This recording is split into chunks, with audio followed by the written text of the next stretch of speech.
to start, and so I actually didn't ask two people to come up here and pray. But since we have an afternoon session, that's okay, because we can do it now, right? But it comes for now and before as well. So, can two people pray for the right words to be spoken from God's heart, and for us to be ready to listen and to respond as we hear?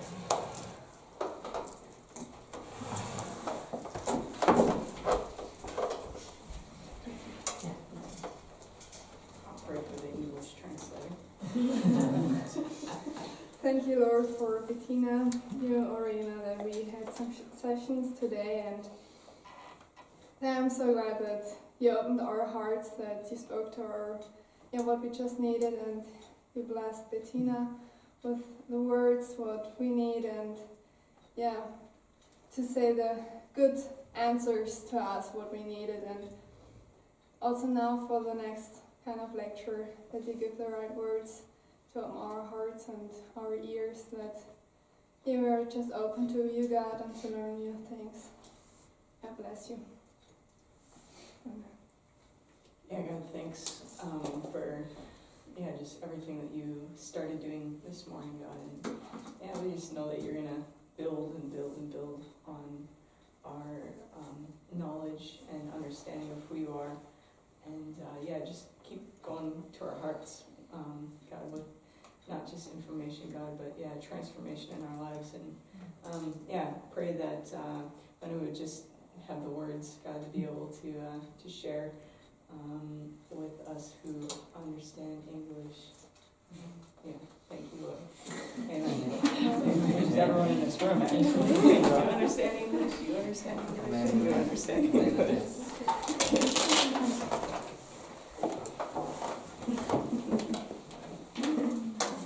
Thank you for blessing us all.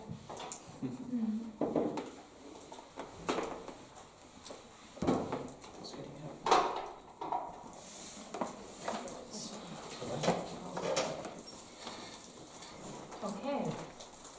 Wir wollen uns jetzt ein bisschen zum Thema Bund beschäftigen.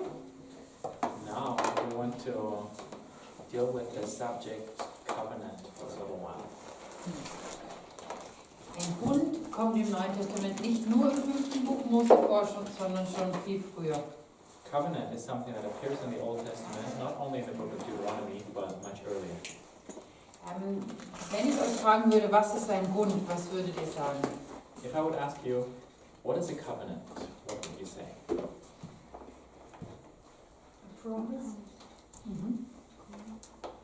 An agreement between two parties where they mutually benefit from it, but also there are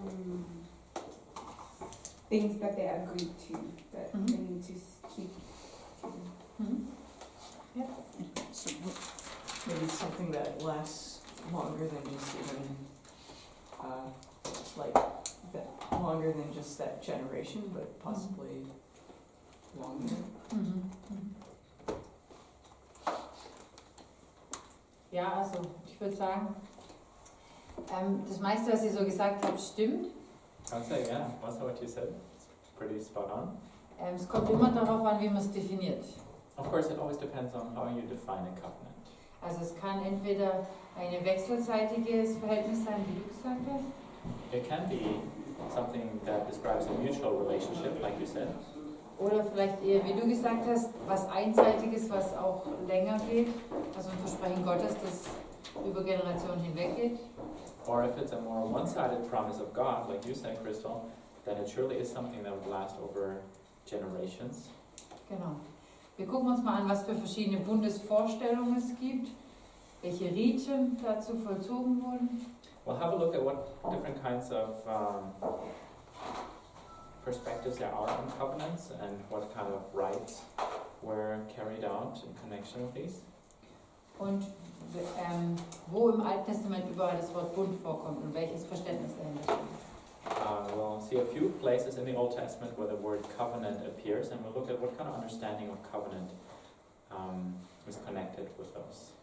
Ich glaube, es ist ganz interessant zu verstehen, was Bund bedeutet, weil Gott ist ein Gott, der sich an seinen Bund immer wieder gebunden hat.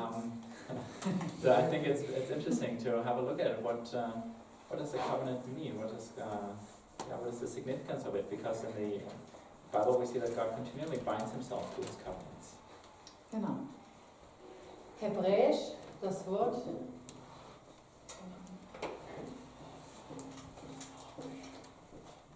Berit heißt Bund. In Hebrew, it's the word berit, that means covenant.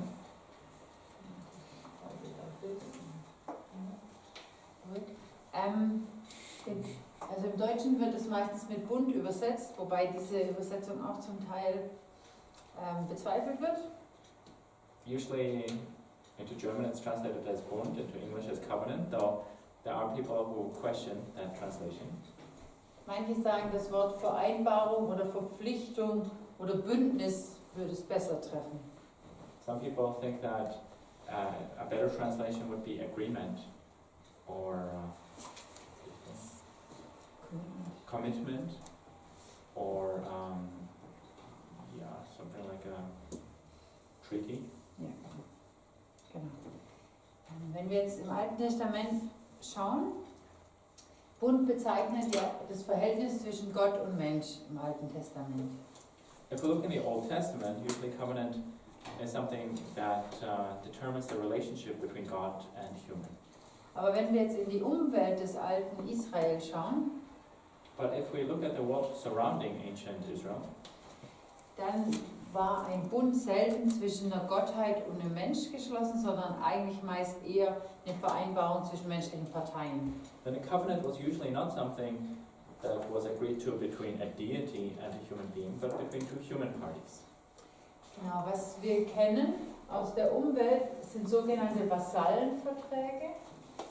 And what we know from this time are so-called vassal treaties, In dem Fall hat ein Höhergestellter, in which case a higher person, a higher authority, meistens der König, quasi seinen Untertanen eine bestimmte Verpflichtung auferlegt hat. usually that would be the king. He made his subjects agree to a specific set of things that they would do. Genau, oder er hat einen Schenkungsvertrag mit ihnen vereinbart oder so. Or maybe he made a treaty with them in which he gave them something as a gift. Genau, die Hethiter, von denen lesen wir ja auch in der Bibel. Von denen gibt es ganz, ganz viele dieser Vasallenverträge, die wir jetzt außerhalb der Bibel gefunden haben, vor allem im hethitischen Bereich. In the Bible we read a lot about the Hittites, and in their culture we found a lot of these treaties between, the vassal treaties. Genau. Und in dem Fall war das immer so, dass keineswegs der Untertan konnte nicht diesen Bund starten, sondern der ging immer vom Höhergestellten aus. Und der wurde quasi von dem König oder der auch immer da überstand gewährt oder der Bund gestiftet.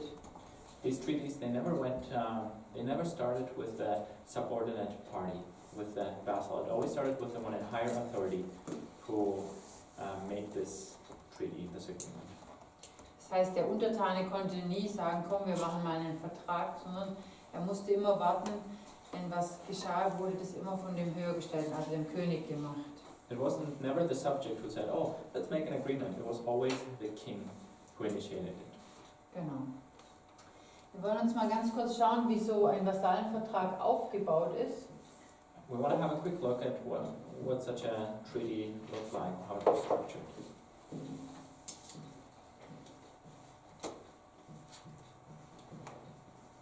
Also am Anfang gibt es eine klassische Präambel, das heißt, das ist quasi auch in Briefen die Eröffnungsformel, also wer an wen und um wen es geht. In the beginning we have this introduction, the preamble, which describe what it's about, which parties are involved. Dann kommt die Vorgeschichte. In der Vorgeschichte geht es darum, wie kam es zu diesem Vertrag, also was ist so die Geschichte darum. Then we have the part that discusses the history as it's happened so far. So basically it sets the context for how this agreement came to be made. Dann kommt als nächstes die Grundsatzerklärung. Das bedeutet, Das ist das, worum es eigentlich geht, also der Hauptvertrag und generell zum Beispiel, es geht um die Schenkung von einem Land, dann heißt es in der Grundsatzerklärung, ich, der König, schenke Fritz, dem Untertan, das Land Y. And so then comes the main agreement, in which, the main part of the agreement is actually mentioned. Like, for example, I, the king, give this piece of property to Louisa, my subject. Ja. Dann kommen die Einzelbestimmungen. Hier würde dann zum Beispiel gesagt, wo dieses Land sich befindet, wie groß das ist, was alles genau damit gemeint ist mit dieser Schenkung und so weiter. Then come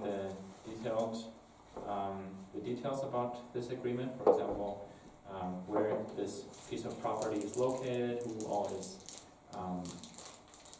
meant as part of this agreement.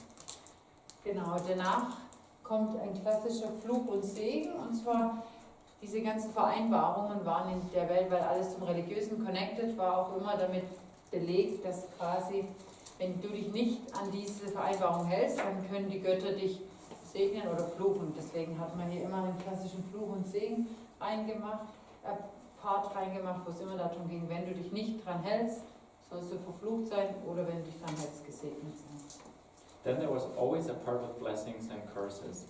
Remember how much every part of life was connected for them to the religious, and so every agreement had this part that said that if you agree, if you abide by these things that we've agreed, then you will be blessed by the gods, and if you break them, then you will be cursed. Genau.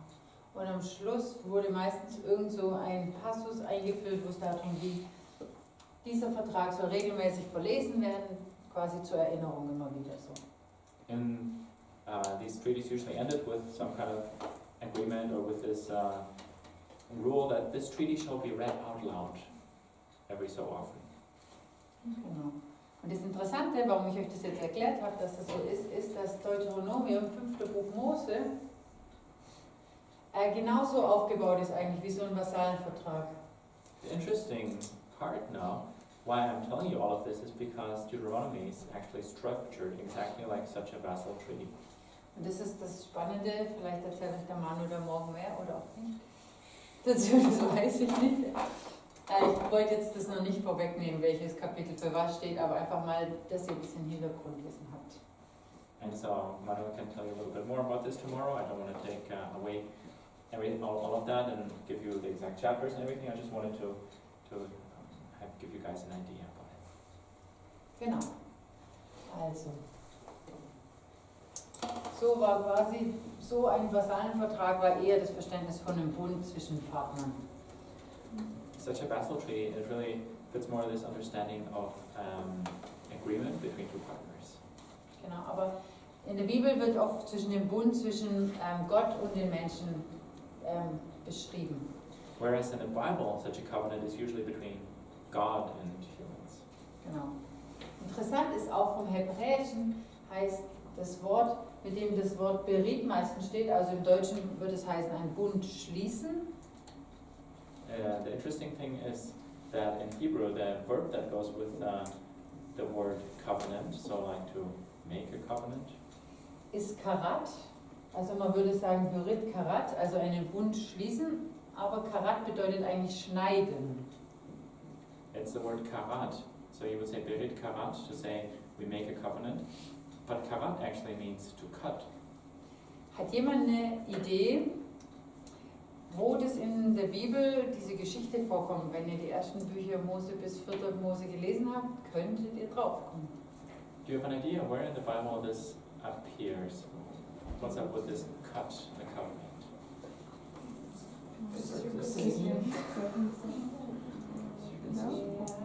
No. The wife of Moses, when she circumcises her son, and then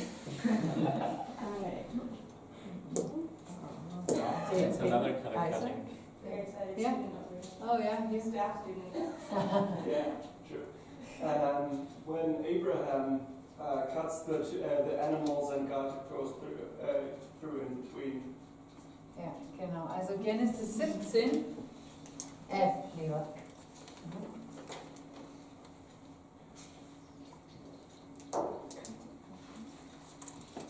Let's cut it glaube in Genesis 17 ist die Story. Ich bin jetzt gerade sicher, oder 15, 17. Ich habe gerade zwei. Sorry, muss ich mal kurz schauen.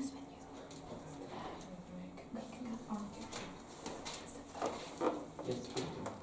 Okay. Ja, doch 15, 17 so war das. Okay, so we find this in Genesis chapter 15. And then the verse 17 describes how God, or something, probably God, moved between the two parties. Also im Vers 17 sehen wir dass da diese Tierhälften gab und wie, was wahrscheinlich für Gott stehen soll, so ein feuriger Kopf zwischen diesen Tierhälften durchgeht. Genau, also zuvor hatte Gott zu Abraham gesagt, er soll gewisse Tiere nehmen und diese zerteilen und die zwei Teile auf eine Seite legen und dann ist er hindurchgegangen. Before, God had told Abraham to take some animals, to slaughter them, to cut them into halves, and then God moved through the middle of that. Die Frage ist jetzt, warum muss das sein? Das hängt damit zusammen, dass ein Bund schließen war für die Leute damals so wichtig. Das war immer dazu connected mit Blutvergießen. Deswegen wurden zum Beispiel Tiere da in dem Fall getötet. So what's up with this? What we read there? Well, back then, people thought covenants were so important that they were always connected to shedding blood. And in this case, the blood was shed when the animals were divided into two. Und das sollte auch quasi zeigen, wenn du den Bund brichst, dann passiert genau das, was wir jetzt mit den Tieren hier gemacht haben. And the significance was that if you break the covenant, what's going to happen to you is exactly what we just did to the animals. Genau, einfach, dass man nochmal versteht, für die war das nicht einfach irgendeine menschliche, also irgendeine Vereinbarung, sondern ein Bund oder zu schließen war, was wichtig ist und das war dazu connected, dass auch sonst, wenn man es nicht einhält, Blut vergossen wird. So you see, for them it was not such just a small thing that a small matter that we agree on, but a covenant was something serious, and if you broke the covenant, it actually meant that blood would be spilled. Genau, also sehen wir, ein Bund ist wirklich was Wichtiges und Besonderes, kann man vielleicht so sagen. I guess we could say that a covenant is really something important, something special. Genau. Jetzt wollen wir uns mal anschauen, wo in der Bibel überall ein Bund vorkommt. So let's have a look, where in the Bible does it talk about covenants? Hat jemand eine Idee, wo als erstes, wenn wir chronologisch von Genesis starten, wann gibt es den ersten Bund in der Bibel? Do you have an idea, where do we find the first covenant in the Bible if we start chronologically with Genesis? Blood. What did you say? The flood? Ja, genau. The fruit? Also Genesis 9, der Noah-Bund, könnte man sagen. So in Genesis 9 we could say Noah's covenant, God's covenant with Noah. Genau, wo Gott versprochen hat, er wird nie wieder so eine Sintflut schicken.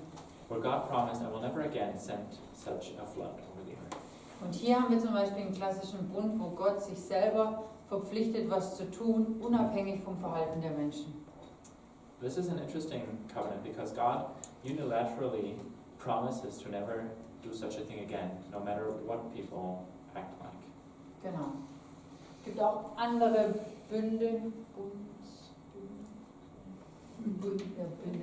Bünde, wo die Israeliten was tun sollen. Aber das ist einer dieser, wo jetzt Gott das sich verpflichtet, das zu tun, egal wie die Menschen sich verhalten.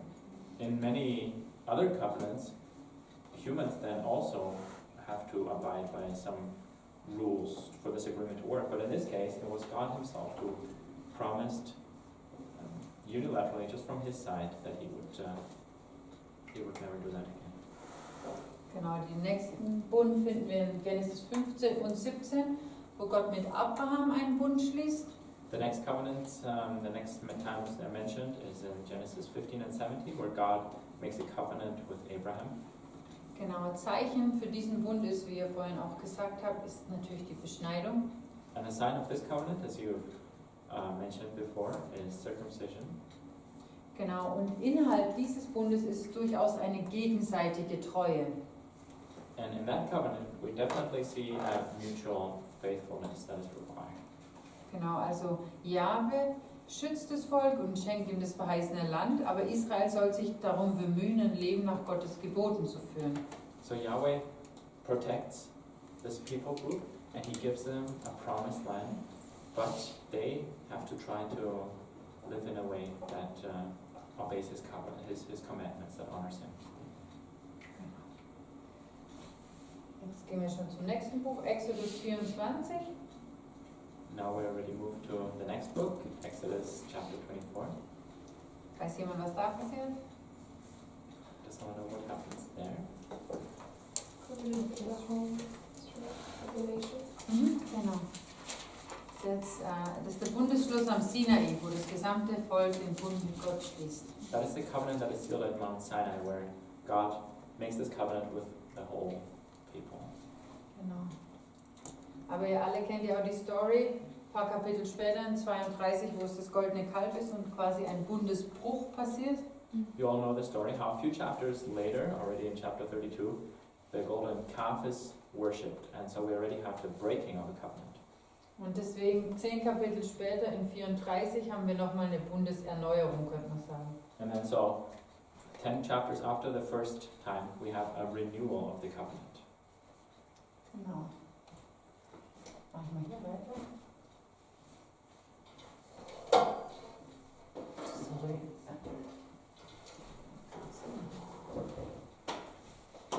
In Deuteronomy 5 und 7 haben wir dann nochmal den Bund, ganz klassisch in diesem Aufbau hier, der geschlossen ist am Horeb oder Sinai eigentlich, wo die Israel verpflichtet wird, das Gesetz zu halten.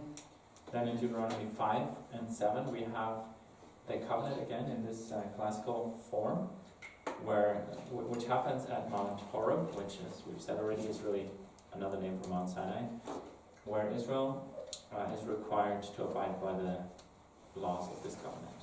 Genau. Dieser Bund wird quasi zwischen Gott und den Israeliten geschlossen und beinhaltet auch die Landzusage.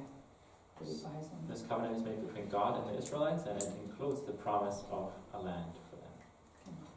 Ganz interessant ist die sogenannte Bundesformel, die steht in Deuteronomium 26. What's interesting is the covenant formula in Deuteronomy 26, 16 to 19. Ich lese euch das mal kurz vor. Am heutigen Tag befiehlt dir der Herr dein Gott, diese Ordnungen und Rechtsbestimmungen zu tun. So bewahre und tue sie mit deinem ganzen Herzen und mit deiner ganzen Seele. Du hast heute den Herrn sagen lassen, dass er dein Gott sein will und dass du auf seinen Wegen gehen und seine Ordnungen und seine Gebote und seine Rechtsbestimmungen bewahren und seiner Stimme gehorchen willst. Und der Herr hat dich heute sagen lassen, dass du ihm zum Volk seines Eigentums sein willst, wie er zu dir geredet hat, und dass du alle seine Gebote bewahren willst, und dass er dich als Höchste über alle Nationen stellen will, die er gemacht hat, zum Ruhm und zum Namen und zum Schmuck, und dass du dem Herrn, deinem Gott, ein heiliges Volk sein willst, wie er geredet hat.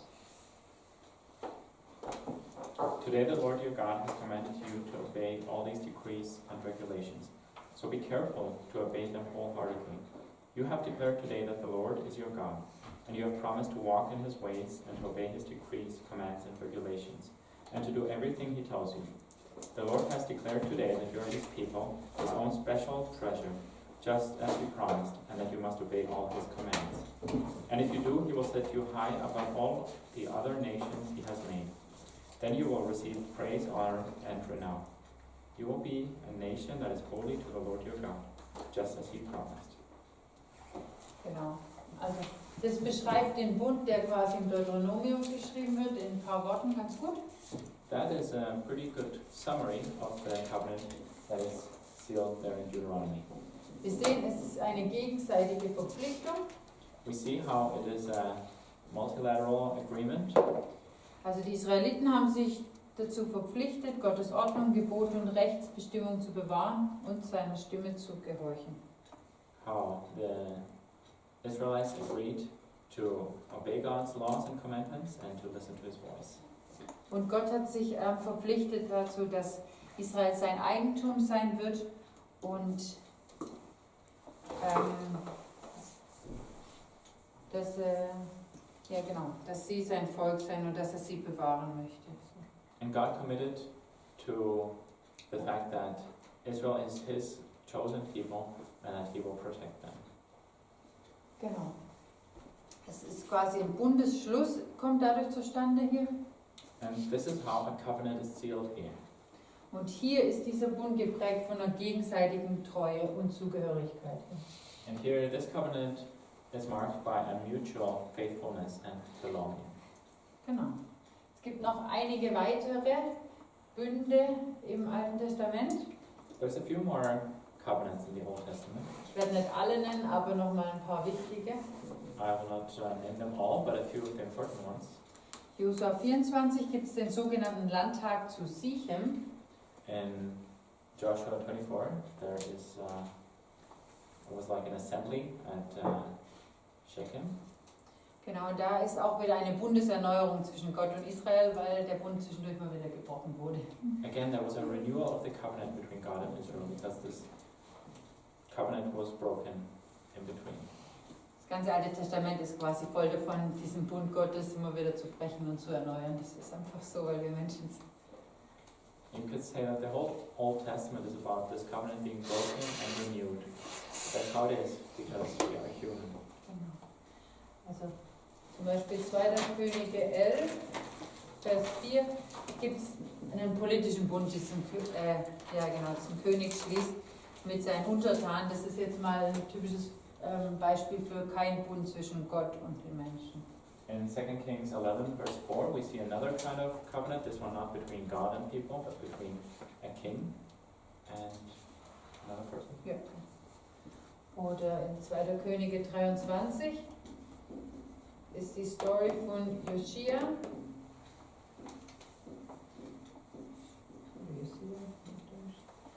Und da ist es so, das war eine Zeit, wo wo Gott oder Jahwe nicht mehr verehrt wurde von den meisten Israeliten. Und er findet dann das Deuteronomium, also das 5. Buch Mose, und liest es und merkt so, oh, wir gehorchen gar nicht Gottes Gesetzen. And then in 2 Kings chapter 23, there's the story of King Josiah who is brought this part of the law, this Deuteronomy text that has been found, and he reads it and he realizes, wow, we haven't been abiding by this covenant at all. Genau, und er ruft zur Buße aus und dann gibt es das Bundeserneuerungsfest, das gefeiert wird, wo dann wieder das Volk ermutigt wird, sich doch an den Bund Gottes zu halten. And so he calls the people to repentance, and then they celebrate this covenant renewal celebration, this covenant renewal party, to call the people back to faithfulness to God. Eigentlich jetzt hier oben gehört, jetzt gibt es noch den David-Bund, Samuel kommt ja vor König, 2. Samuel 7. In between, in 2 Samuel chapter 7, we have the covenant between God and David. Wo Gott quasi ihm verspricht, dass immer einer seiner Nachfolger auf dem Thron sitzen wird, das davidische Reich quasi immer Bestand hat. Where God promises King David that one of his descendants would always sit on the throne. In other words, that the Davidic kingdom would always keep on going. Genau. Und weil auch die Propheten recht früh erkannt haben, dass dieser Bund irgendwie immer wieder gebrochen wird, gibt es in Jeremia 31. And then the prophets, they were pretty quick to realize that this covenant between God and people kept being broken. Und in Jeremia 31, 34 geht es darum, dass es einen neuen Bund geben soll. And so in Jeremiah 31, 34, there's this hope, this idea that there would be a new covenant. Ich lese es doch mal schön vor. Which I want to read.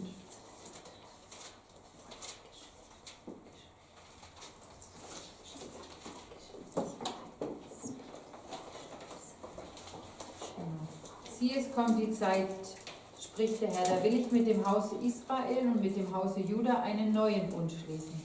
Nicht wie der Bund gewesen ist, den ich mit ihren Vätern schloss, als ich sie bei der Hand nahm, um sie aus Ägyptenland zu führen.